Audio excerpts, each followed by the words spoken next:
जय जगन्नाथ। तो दर्शक बंधु आज गोटे धान किसम विषय जानमा जेनटा आपण माने पाहाल जमी करें जेनटा खालुआ जमी जेनटा धानटा पड़वार प्रति सहनशीलता रोथबार अच्छे आमल आमके जेनटा अधिका देउथबार अच्छे सेंता धान किसम गुटे जानमा।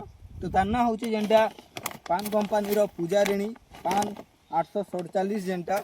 तो यहाँ हूँ जेनटा 150 से 155 दिन रे धानटा अमल हो जाए जे आपण माने जेनटा पानी बेसी रोचे से जगह धानटा करें आउ जेनटा इधर ता दाना रोचे जेनटा मध्यम मोटा सॉरी ये मोटा एवं लंबा रोचे जेनटा धानटा आउ रोग पोक काजी मध्य सहनशीलता रोचे जेनटा पत्र मुड़ा सड़ा आउ चकड़ा रोग प्रति मध्य सहनशीलता रोचे।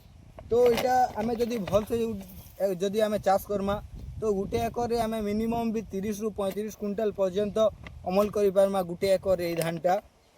तो केन चाषी पूजारिणी धान कहन ताले कमेंट करूँ आदि ये आम चैनल नुआ होजन फॉलो करबे। नमस्कार, जय जगन्नाथ।